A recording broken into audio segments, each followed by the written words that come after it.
नमस्कार, आप देख रहे हैं सी न्यूज भारत और मैं हूं ऋषभ सक्सेना। दिल्ली विधानसभा चुनाव में आज मतदान हो रहा है, लेकिन इसी बीच सबके दिमाग में एक बात का जिक्र जरूर है कि क्या जो केंद्रीय बजट 2025 आया वो दिल्ली विधानसभा चुनाव पर केंद्रित था।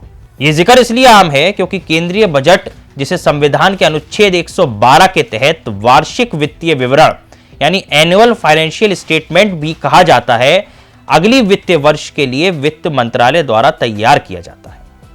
यह बात आपको इसलिए बता रहे हैं क्योंकि यह जानना बेहद जरूरी है कि आखिरकार बजट का जिक्र जब हो रहा है तो इसका प्रारूप क्या है। इसमें सरकार के नियोजित व्यय, उपेक्षित राजस्व और आर्थिक नीतियों की रूपरेखा प्रस्तुत की जाती है। बजट 1 फरवरी को पेश किया जाता है और 1 अप्रैल से लागू हो जाता है और 2016 से पहले इसे फरवरी के अंतिम कार्य दिवस पर प्रस्तुत किया जाता था। इसका मसौदा तैयार करने की जिम्मेदारी आर्थिक मामलों के विभाग DEA के बजट प्रभाग की होती है। अब दिल्ली विधानसभा चुनाव के महज 4 दिन पहले आए आम बजट के कुछ प्रावधानों को वोटर को लुभाने की कोशिश के रूप में भी देखा जा रहा है। सबसे ज्यादा चर्चा सालाना 12 लाख रुपए तक कमाने वालों के आयकर से मुक्त करने की घोषणा की हो रही है। इसे मास्टर स्ट्रोक बताया जा रहा है। बात यहीं तक सीमित नहीं है। चुनावी रैलियों में बीजेपी के शीर्ष नेताओं के भाषणों को देखें तो लगता है कि बजट के दूसरे कई प्रावधान भी दिल्ली चुनाव को ध्यान में रखते हुए तय किए गए। उनका कहना है कि प्रधानमंत्री मोदी ने बिहार, उत्तर प्रदेश और उत्तराखंड के लिए करोड़ों की परियोजनाएं देकर दिल्ली में बसे इन इलाकों से आए लोगों को खुश कर दिया।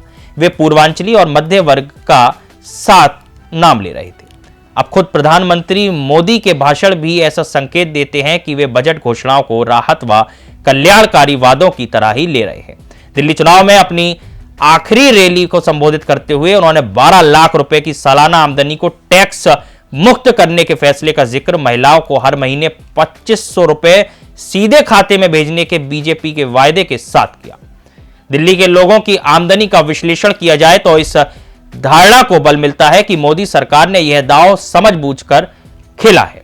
यह सालाना औसत आमदनी 4,61,000 है, जो राष्ट्रीय औसत आमदनी से 2.5 गुना ज्यादा है। यह भी ध्यान देने योग्य है कि दिल्ली में 85% काम करने वाले सेवा क्षेत्र में है। तो यह तो स्पष्ट है कि दिल्ली में एक बड़ा मध्य वर्ग है। सवाल उठता है कि यह मध्य वर्ग कितना बड़ा है। अगर एक सर्वे पर गौर करें तो राजधानी के 72% लोग अपने को मध्य वर्ग का हिस्सा मानते हैं। इनमें से 44% का ख्याल है कि वे निम्न मध्य वर्ग हैं। दूसरे शब्दों में सिर्फ 28% लोगों को लगता है कि वे उच्च मध्य वर्ग से आते हैं। अब यह स्पष्ट है कि टैक्स का यह स्लैब एक कैटेगरी बना सकता है जिसमें दिल्ली के वोटरों का एक बड़ा हिस्सा आ जाता है। तो अगर यह एक आकलन किया जाए कि क्या भारतीय जनता पार्टी, केंद्र की शासित सरकार का ये बजट 2025 दिल्ली विधानसभा चुनाव के लिए केंद्रित है या नहीं, तो ये समझ पाना और कह पाना वाकई बहुत मुश्किल हो जाता है कि आखिरकार ये लोगों को या मतदाताओं को लुभाने की एक कोशिश भी हो सकता है।